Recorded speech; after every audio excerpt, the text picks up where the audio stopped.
सबके होश तब उड़ गए जब माँ सरस्वती ने यह कहकर माँ लक्ष्मी को श्राप दे दिया कि भगवान विष्णु तुमसे सबसे अधिक प्रेम करते हैं, और इसी श्राप के कारण माता लक्ष्मी को पृथ्वी पर तुलसी के रूप में जन्म लेना पड़ा।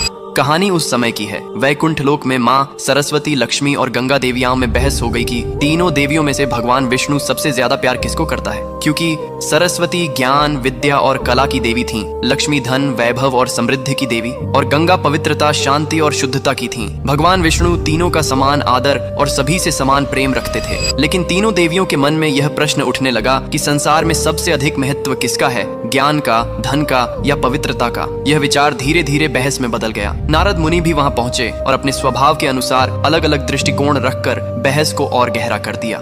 इसी दौरान माँ सरस्वती के मन में एक आशंका जन्म लेने लगी। उन्हें लगा कि भगवान विष्णु का ध्यान अब ज्ञान से अधिक धन और पवित्रता की ओर जा रहा है। कभी कभी विष्णु का गंगा के प्रति विशेष स्नेह देखकर सरस्वती के मन में ईर्ष्या और असुरक्षा उत्पन्न हो गई। उन्हें लगा कि ज्ञान का महत्व कम होता जा रहा है। जब सरस्वती ने इस विषय पर माँ लक्ष्मी से समर्थन चाहा तो लक्ष्मी ने किसी का पक्ष नहीं लिया और शांत रहने का प्रयास किया। लेकिन यही शांत रहना ही माँ सरस्वती को धोखे जैसी लगी। क्रोध और भावनाओं में बहकर उन्होंने लक्ष्मी को श्राप दे दिया कि तुम वैकुंठ छोड़कर पृथ्वी पर पौधा रूप में जन्म लोगी। और इसी श्राप के कारण कहा जाता है कि धरती पर माता लक्ष्मी ने तुलसी का रूप धारण किया। ये श्राप सुनकर लक्ष्मी दुखी हुई, लेकिन उन्होंने उसे शांत भाव से स्वीकार किया। उसी क्षण माँ गंगा भी क्रोधित हो उठी और उन्होंने सरस्वती को श्राप दे दिया कि उन्हें भी पृथ्वी पर नदी के रूप में अवतरित होना पड़ेगा, ताकि मानव उनके जल से पुण्य प्राप्त कर सके। जब विष्णु जी को इस संपूर्ण तनाव का पता चला तो उन्होंने मधुरता से समझाया कि ज्ञान, धन और पवित्रता तीनों का संतुलन ही सृष्टि को चलाता है। कोई भी शक्ति अकेले पूर्ण नहीं होती।